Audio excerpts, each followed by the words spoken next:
Kia ora e te iwi e haere ake nei I te Karere, hei tā tētahi o ngā tumu whakahaere no te rāngai tūruhi, te rāpea ka tino raru, te ōhanga o te rāngai I te tainga mai o te rewharewa manu ki konei. Ko ngā kōrero Francis Ruffiu e pāna ki te tūkinotanga ōna, nōna I ngā whare ka wanatanga e noho paniana.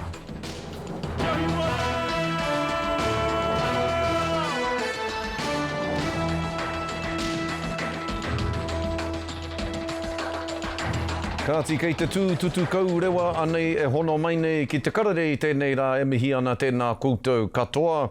Hei tā tētahi o ngā tumu whakahaere no te rāngai tūruhi te rāpea ka tino raru te ōhanga o te rāngai I te tainga mai o te rewharewa manu ki konei.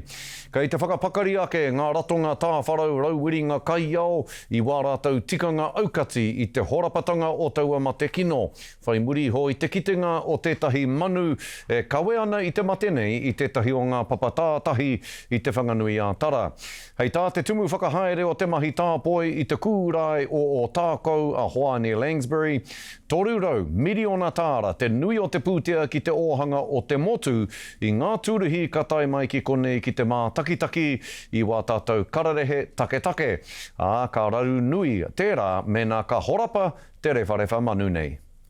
Had the Minister of Tourism down in Dunedin last week and we were talking to her. We made it a point that we had bird flu coming and she's offered to assist us in whatever way we can. But we've only just paid back our STAT loan, which got us through COVID. And so, I think the financial implications to get us through the next few years could be quite significant. Hei tā Langsbury, kua roa rātou o tōna tarahiti e whakarite ana kei tūpono taimai anō he uru tā ki konei pērā I te rewharewa manu nei, aha kua he moata I tēnei wānei kei te tino māharahara tonu ia. Nā kāre e kore ko ia tētahi kei te hāputa o tēnei kaupapa nei, arā ko te minita I te papa tawhai a tama pōtaka, no reira e te tuakana. Tēnā koe, me ki te kāhia o te whare kōrero o te au te kāreti e mihi ana ki a koe, tēnā koe. Tēnā koe kei taku hūtu motuhake e Wāhanga mihi ki ko tō hūtu. Mohiona koe te minita, mena hiana koe, kia tuku atu e tahi hūtu ki a koe, e pai ana, he hoa tāua mai rāno, rite ana te rahi o tāua tīnana, ko oku hūtu, ko hūtu e te minita. Hoi nora, ki ngā whānau e mātakitaki mai nei I a tāua I tēnei rānei, Hea te ahue e pēhera nei te ahue o tēnei mate nei H5N1 I tēnei wā tonu nei hea hoki ngā kupu hei whakatau I ngā piropiro o ngā whānau mo ngā tūmomo raru ki te tangata ki ngā manu me ngā kararehe take o Aotearoa. E hoa e arohana tāua tātou te marea ki enei taonga manu o tātou mātou tupuna. Me te mā harahara hoki ka puta mai tēti parekura nui. Ka tau atu ki enei taonga manu, tai atu ki ngā pakake me kararehe ke. Ko tō mātou ko te papa atawhai me ngā haumi o te kāwanatanga kua whai mahere ki te āta karo hoki I tēnei rewharewa manu. Me tō rātou ngana, tō rātou kainākau ki te whakatū I te tū watawata o te pā manu o Aotearoa. Hea ngā mahi kua tīmata kētia hei tiaki I wā tātou taonga e noho whakaraerai ane te minita, mai te kanoa ārai mate me te aro turuki, tai atu ki te whakahaumaru koiora, te whakamahere me te tautoko I ngā mahi ārohe. Ko tā te mahi whakahaumaru a te papa atawhai I nei taonga manu, kua whai rongo āhoki I nei tau e rua e toru pra kataha ake nei. Kua whai tauiro hoki I nei momo rongo ā ki te tuku atu ki ngā taonga manu e rima nei a tūturu atu, a tākahe, a kaki, a kākare ki karaka, me te atu, kākapo. Koira hoki e te o ngā manu e tāme ana e tēnei momo mate rewharewa manu. Nā reira kei te whai hoki I tērā rongoa. Haunga ko tēnā, kei te whakariterite mai e ti tikanga whakahaumaru, whakatāmi hoki I ngā mōrea ka tau nei I te rewharewa. I kia ke au ko koe te minita I te papa atawhai, hea te hononga o te hōtaka kano ārai mate ki ngā mahi tiaki kararehe take a te papa atawhai. Ka mutu, ka pēhea a te papa atawhai e panoni ai aua mahi tiaki ki te panoni haere ngā tūmomo raru ka hua ake I te rewharewa manu nei. Ko ki te hoki e nei momo tū matakuru ka tau atu ki ngā kararehe, ki ngā manu, ki kararehe ke hoki. Me te tāru ki a tāwhiri mātea, me te nui o te āwha, te kaha o te āwha me te marangai. E nei momo mōrearea e whakapēhi nei i ngā mahi a te papa atawhai. Engari kei rātou teti mahere, kua mahi ngātahi, me te atu o ngā oho o te kāwanatanga ki te whakarere hoki i ngā kaimahi me ngā hononga āiwi ki te karo i tēnei rewharewhara. Nā reira e mihi ana ki ngā kaimahi me ngā āpiha o te papata whai tai atu ki te o ngā ohu pērā i Huanima ki te kāhui toroa ki o tākou me rā momo kaupapa rangatira nei. Ka pai e te minita, ka pai e nei kōrero. Nā, i kōrero tāua mo te papata whai, me kōrero tāua mo ngā iwi me ngā whānau, hea ngā mahi hāpai a ngā iwi, ngā hapū, me ngā hoa tiaki taia o Māori i tēnei wā tonu nei, me pēheo hoki ngā whānau e āwhina atu, e tautoko atu, i enei momo mahi tiaki manu, tiaki kararehe take o tēnei whenua. No te wai uru au ki tēnei tūru minita, i rongo au i ngā kōrero e pāna ki te mahi ngātahi a te papa atawhai me iwi me te o ngā iwi pērā i a ngaitau. Tai atu ki ngā mahi ki ngā motu titi nā, ki te taho rākiura, ki te punga o te waka, me te auwe, te mānuka hoki, ki tēnei rewha manu ka tae mai i te tonga. Nā reira, ko roa hoki e whakarere ana mo tēnei rewha manu, i tēnei wā kei te ata mahi ngātahi, ngā iwi pērā i a Huanima ki Kāti Tirua hiki, me te papa atawhai ki te whai i te aratika, te ara hāngai hoki ki te hāpai i te oranga tonutanga o i nei manu. Karawe e te minita e te rangatira tama pōtaka e mihi ana ki a koe, he mea nui, he mea tino nui kia kōrero koe ki te marea, kia kōrero koe ki ngā whānau, he aha e pāna ki tēnei rewha manu nei, kia noho ngā whānau me te marea ki te māramatanga e pāna ki tēnei kaupapa, kua pā mai nei ki a tātou o tēnei whenua. Ka mihi nui ki a koe, tū tako tonu ana te mana o te au te i a koe, i a te wiki e te minita. E hoa kia mataara, kia hiwara hoki tātou. Ka pai e nā kōrero. E mihi ana ki a koe e te minita e te rangatira tama pōtaka e te iwi. Waimarie e tātou i aia me ana whakamara mai e pāna ki te rewha manu nei i tēnei wānei i te karere.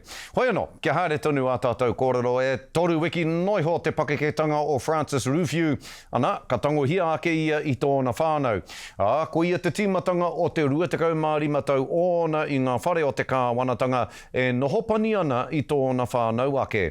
I noho atu ia ki a Māni Dunlop o te ao Māori News ki te kōrero mo te tūkinotanga ona i roto i au a whare, te wheako o te noho i roto i ngā whare mātai hinengaro o te Pākehā, me te kaha ngoikore o te paremata a te kāwanatanga ki ngā morehu. Mō te ruanga ake o tōna tamarikitanga, i noho a Francis Ruffiu, i raro i te maru o te kāwanatanga. Ka iwa tau tōna pakeke, ka haere ia ki te hohipira ma te hinengaro o ngā whatu. They put me there for behavioural problems because of this connection. And how long were you there for? I was at Napa 9 years. 9 years? 1963 and I left there in 1971. I was just 9 years old. I was 9 years old, Ko tā Francis, he uaiwa tōna noho ki ngā whatu, i wirohia ia ki te paraldehyde, e ai ki ngā kaimahi nā ana mahi haututu, te take.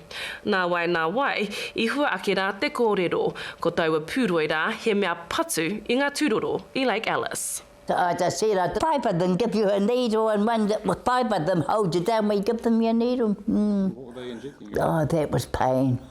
Ka te kaumā waru tau tōna pakeke, e wehe atu ia i te whare i noho ai a Francis, nōna i tamaiti ana.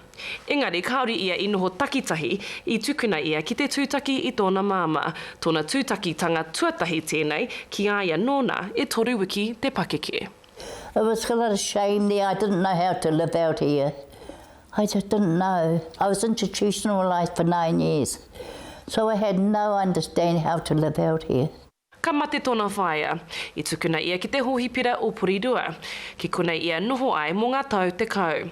Aha kua kāre ona mai wiwi, kāre ona mate ki te tinana, ki te hinengaro rānei.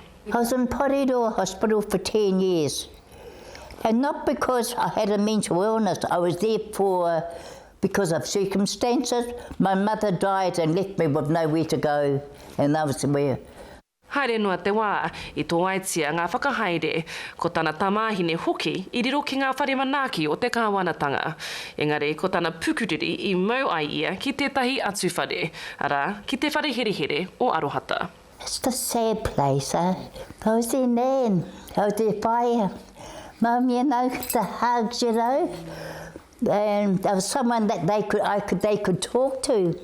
Ko te whakapono a Francis, kei te tūkino tonutia I te pūnaha manaaki tangata I ona kainoho, a kua herere ke ngā whakahaere I ineira ki era I mohio ai ia. We are talking about young people who are in the system who have been abused. It's abuse done in a different way, but it can be actually worse than the old days. Yeah? New Zealand hasn't got enough professional people to help people, in spite of young or older. The state was supposed to care for you. Hei tāna, kaore anō kia ea ngā ki taurangi a te kāwanatanga whai muri I tā rātou whakapāha me ngā mahi kumihana a te arotake nui. He didn't follow through what he promised, what they promised her. What do you mean? Well, there's a lot of things that he didn't follow through the promises that he said that he would do. Do you think it's changed anything? It changes a lot. It changed a lot. People became ill, the illness came out. Hei tāna anō, e hara te utu muni te taumaha nui, engari ko ona tumanako me ona whakapono ki tētahi atu oranga mōna ake. I could have been a doctor of psychology. I could have been, you know, my passion was always working for child, deaf and family, yeah? So instead I worked for Crothers as a cleaner. I could have been high up in the corporate world. Aha ko te pauri me te mamai, ko tana tohu ki aia anō hei tamaiti, ko te rongomau, ko te murunga hara. What would you tell your 9-year-old self? To forgive. To forgive us, yeah. To forgive all people that have hurt you. If we don't forgive in this life, we're going to take it with us in the next, if you believe that, huh? To forgive. And when you forgive your lover, yeah, that's it. Yeah, ka pai. Ka tia tiwi, ko puta he rauemi hō e ki ane he aroha te aroha, ko tōna whāinga matua kia marama ki te ngau o te mamae, kia marama hoki ki ngā matatini katoa o te pauritanga tērā ka pā ki te whānau I te matenga o tētahi o rātou. I whakarewa hia te puka nei, I te marae o te ao hō I whanganui, nā Julie Heroini o Ngāti Rangi me te ati haunui a pāpārangi I tuhi. Ko tā te puka nei, he arahi I ngā whānau, ki te āta takahi I te ara o te whairongo wā, mō ngā uauatanga me ngā whakamātautautanga katoa, I te wā ka mate tētahi o rātou. Kei a te kakenga Kawati Bashara, te pūrongo.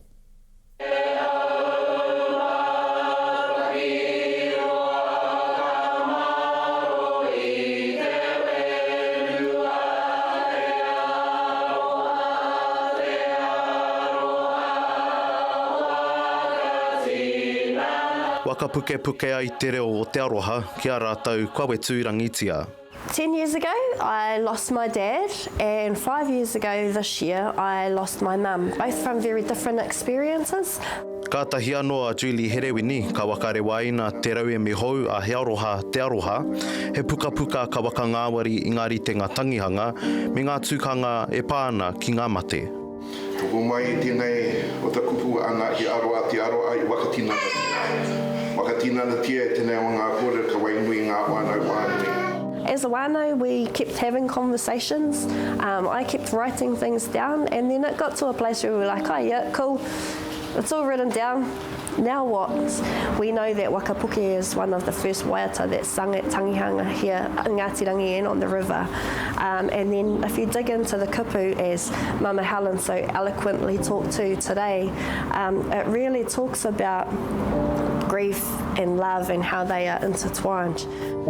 That waiata encapsulates the grief associated with loss, comparing the agony and the anguish to the thrashing waves, the whirling winds, the catastrophic gusts that spin us around and cause internal and eternal heartache.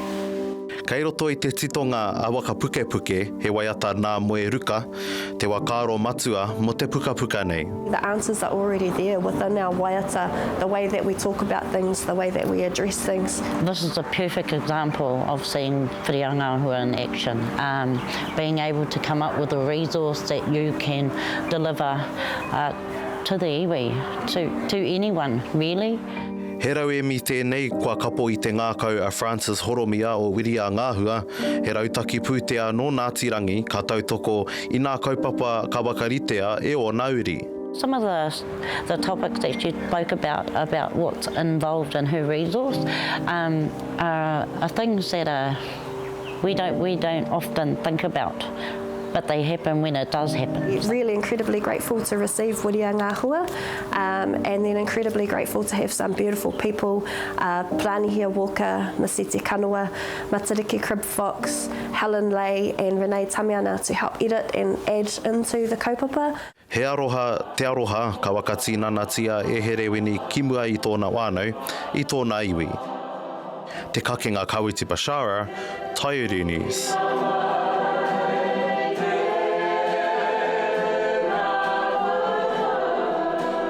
Nō rere te iwi, ai muri ake ngā whakatairanga kei te whakarite te kai waiata Māori nei a Stan Walker, kia taia whiowhio ia I te whānuitanga o Aotearoa mo te wā tuatahi I ngā tau e ono.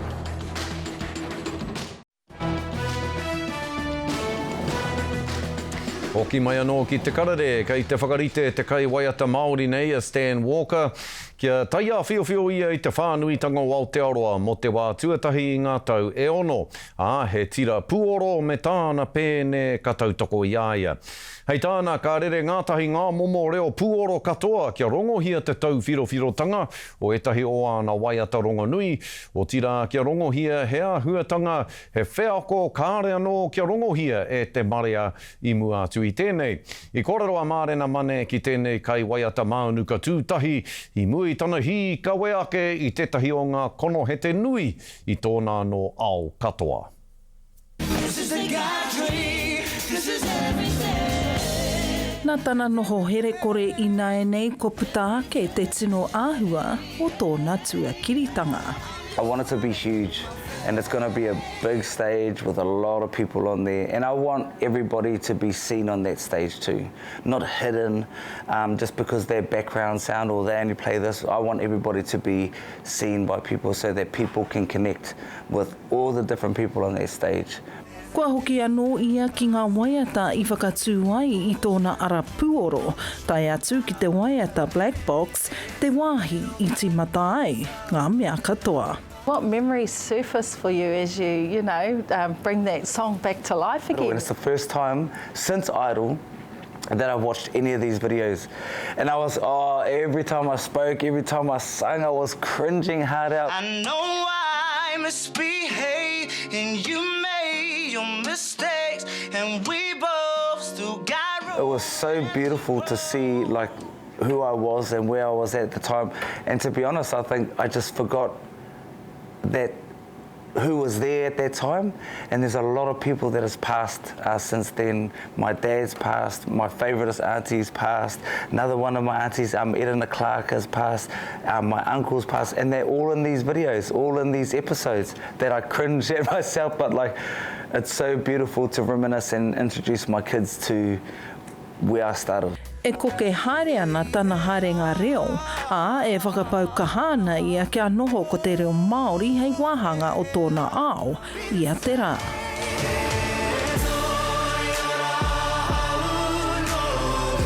Even though my English and Māori is broken, I feel like I can express myself and feelings better in Māori than English. I'm constantly playing hakas that my kids even get sick of. I'm a haka freak. I love hakas. I should be a judge. I know nothing, but I feel like I know everything. But yeah, it's important, and it's a journey that me and my wife and our whānau are constantly on. He oe kaore I ngā wari I ngā wā katoa, te whakaputa I tōna ake reo, me te kore whakamā.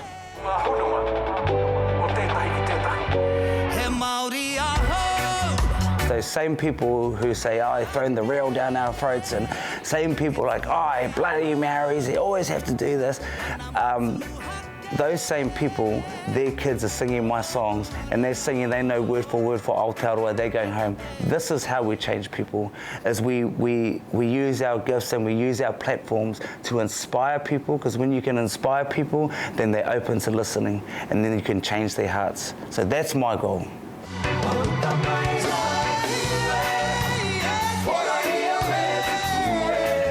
Nā whai anō, ko tāna hokinga mai ki te atamira e whakaatu ana, e kore rawa e tae te pēhi I tōna reo, engari kia rāngona e te ao. Mārena mane, te karere. Hi kakaana ki te mātakitaki era kono hetea Stan Walker. Hoi nō rai tiwi hei muri ake I te whakatā poto, ana ka tirohia ngā huarere o te wā, kia ita tonu mai ki te karere. Hoki mai anō ki te karere tiwi, anei ko ngā huarere moene o rangi whakatāne.